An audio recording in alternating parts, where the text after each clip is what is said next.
the rescue in Liverpool of a tourist boat sinking in the docks complex. We've got some pictures which have just come into us, which will give us an idea of what's actually happened. Quite dramatic. This is right in the heart of Liverpool, right in the by the pier head in Liverpool. Very popular tourist area. It has been for decades now.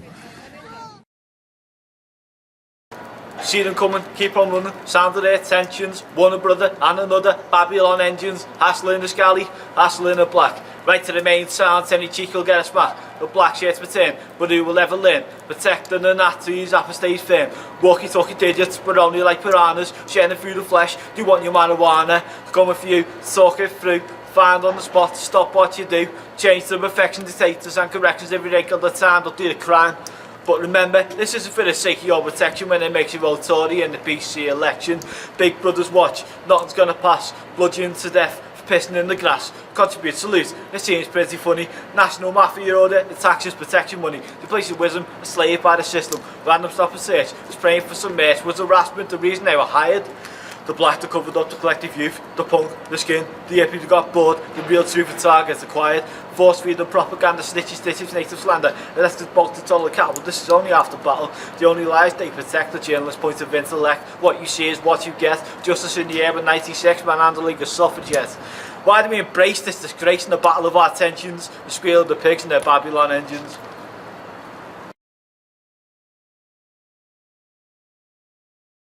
Horse meat is inhumane. The process splattered on the window pane, where the punters flock, now evading the stock. As the preachers complain, rises the shock. Consumers run the riot over new discovered evil. Corporate flaws descending into war. For the sake of the privilege, forged the will say fuck the poor and make the slaughter illegal.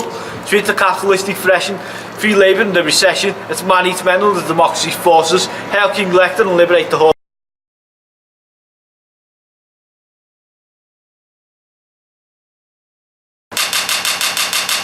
So Reece, it's been a good day so far, hasn't it? We've had a good session down at the Albert Dock. Yeah, it wasn't too bad. Enjoyed that, did you? Bit of publicity, the crowd there, like. God, it was funny, wasn't it? I thought you were going to put your cap out and get some money. Wish you had one. I bet I'll lend you one of mine. So actually, who is Reece Goldstein? Basically, I'm just a writer trying to get me stuff out there, so I'll do a few poetry, do a few music. Do you? Yeah. Right. Well, project right now is in poetry, obviously. Right. So, but you're a poet, but you also do music. Yeah. And what do you play? Bass and a bit of guitar. Oh, excellent. I just didn't realise that you're a muso as well. So, and you're studying at college doing something? Yeah. Do music. It's me last 2 weeks there at the minute. Last 2 weeks? Ever, or for this season? Ever. Is it? And what do you hope to do when you leave? Thinking about going to uni if we've got any grades to go anywhere whatsoever. Cool. And what would you like to study if you could get there? Creative writing in English. Oh, that'd be cool. That'd be cool. I think you'd be good at that. So, with your poetry, when did you actually write your first poem? And what was it called? I think it was in August, like last year. Is that all? Well, the one I haven't threw away anyway. Done a few when I was 16 and just like scrapped them all because I didn't like them. Right. It was either Monopoly Distraction or Bloody Sympathy. Damn, mate. I thought you'd be talking about, well, when I was 8. When I was a young lad. No, it's that one when I was 8 for like English class or something. You know, you get a few essays, don't you? So it's only about 18 months ago that you'd started. That's incredible. And so what inspires you generally with your poetry? What kind of things inspire you to write? It's usually like things that are going on, like whether it's my life, politically, what the governments are doing. Okay. So generally anything that pisses me off, but not always. If it pisses you off, it's more fertile territory, is that right? Works like it. Yeah, I think so. It's like, The Clash, writing a song. Yeah. It was, so bored with the USA, etc. White Riot, it meant something, and the product that you write is a better product, isn't it? If you're passionate about what you do and you're interested in it, There's no point like writing about flowers and anything if you don't really want to do that kind of stuff.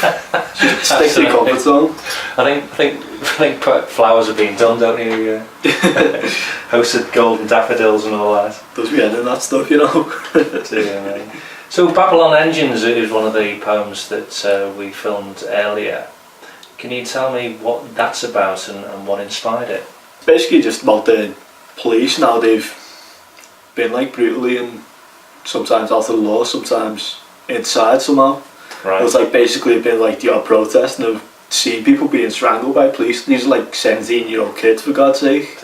And you've seen that, have you? Yeah. You see it on the news every night, don't you, and what's happening with Turkey at the moment. And yeah, so it's like stuff like that. Excellent. Again, fertile territory, isn't it? And the second poem that you did was Hooray for Cannibalism. What a great title that is. So what was that all about? What inspired that?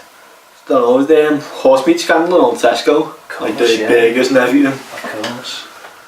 I just like found the whole situation hilarious. That was big news. Yeah. So it's done something around them lines. Then it's like ended up being about capitalism as a whole. Very good. So it become a microcosm for the whole of capitalism and what's wrong with that? Yeah, pretty much. Excellent. It was kind of a piss about, but it just goes into like so many things. Yeah, because I believe, talking to you, that's how things happen. You might think the poem's going to be about 6 lines long, but some topics just expand, is that right? Yeah, that's true. Yeah. It's quite short, that one though, surprisingly. It is, yeah.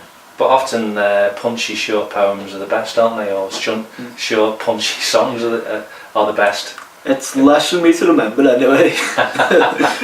That's a good one, yeah. Yeah, because you're getting dead old now, aren't you? That you get senile and you can't remember your poem lines. Oh yeah, once you get to 20 you get the Zimmer frame out. Absolutely. So you come up with a good line, I know that you do that. What's the next step? How do you come up with the second line? How do you make it rhyme? What's the process that goes on? Usually with a rhyming poem, then I just like think my next hook straight away. It's like I could use a dictionary if I wanted to. Right, it's like a dictionary.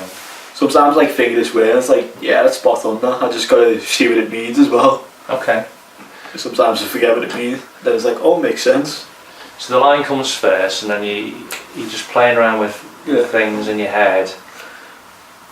Excellent. Sometimes like experiment, but just go with the flow really. Excellent.